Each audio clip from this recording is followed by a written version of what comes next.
Hello everyone, কেমন আছো তোমরা? আশা করি ভালো আছো, আমিও ভালো আছি। চলো ব্লগটা আমি এখান থেকে শুরু করছি। আর তোমরা অনেকেই দেখতে চেয়েছিলে যে আমি কোথায় থাকি বা আমার হোম ট্যুর। চলো আজকে তোমাদেরকে দেখাই। এই অ্যাপার্টমেন্টের নাম হচ্ছে অনন্যা অ্যাপার্টমেন্ট, এটা কল্যাণীতে। আর এটা হচ্ছে পুরো একদম টপ ফ্লোরে, যেটা রুফটপ, সেখানে একটা 1 BHK ফ্ল্যাট রয়েছে। তো ওখানে আমরা নিয়েছি। আর চলো দেখাই, এটা হচ্ছে বেডরুমটাও খুবই সুন্দর, অনেক বড় আছে, স্পেসটাও অনেক। আর যে ইন্টেরিয়রটা রয়েছে পুরোটাই তোমার ওয়ালের সঙ্গে অ্যাটাচ করা, এক্সট্রা কোনো আলমারি বা কিছু লাগবে না। আর সাইডে দেখবে একটা জায়গাও রয়েছে, এটা হচ্ছে তোমার যেটা আলমারি সিস্টেম। আর সাইডেও একটা জায়গা রয়েছে, ওটা হচ্ছে তোমার ঠাকুরের একটা জায়গা তৈরি করা। এই জায়গাটা তুমি ঠাকুরের সিংহাসন বলতে পারো। আবার সাইডে দেখো আলমারি সিস্টেম। আর এই রুমটাতে এসি থেকে শুরু করে সবই রয়েছে। আর দেখো, এটা জানলা খুললেই পুরো ভিউটা তুমি পাচ্ছ।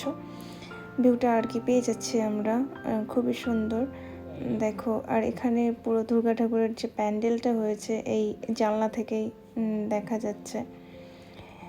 আর চলো তোমাদেরকে আমি দেখাই লিভিং রুমটা। এখনও পুরোপুরি কাজটা কমপ্লিট হয়নি, হচ্ছে আপাতত। আমি মাঝে মধ্যে এখানেও থাকি, মাঝে মধ্যে আমার দিদির বাড়িতে থাকি, মাঝে মধ্যে আমার আদি বাড়িতে থাকি। এখানে দেখো বেসিনটার সামনে একটা মিরর লাগানোর কথা এখনও হয়নি, যাই হোক। আর এটা কিচেনটাও সুন্দর, ছোটোর মধ্যে, ছোট্ট একটা ফ্যামিলির জন্য খুব বেস্ট।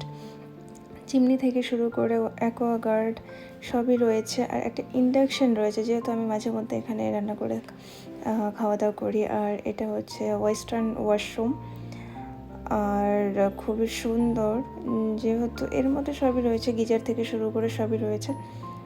আর এটা হচ্ছে তোমার লিভিং রুম। এখানে এর সামনে একটা জায়গা রয়েছে, ওখানে সোফা রাখা যাবে, সেই সিস্টেম করা রয়েছে। ফাইনালি দেখো, এটা পুরো বড় স্পেস রয়েছে এখানে, সোফা থেকে শুরু করে সবই। আর দেখো ফাইনালি রুমটা দেখো, সিলিংটাও খুবই সুন্দর। আর এবার দেখাবো তোমার ছাদে গিয়ে। ছাদটা হচ্ছে তোমার চারিদিকে গাছপালা লাগানো রয়েছে, ফুল গাছ থেকে শুরু করে কোনো সবজি। তারপর এখান থেকে পুরো কল্যাণীটা মনে হচ্ছে যেন দেখা যায়। সাইডেই তোমার একটা ব্রিজ রয়েছে, যে ব্রিজটা তোমার চলে যাবে পুরো বাঁশবেড়িয়াতে।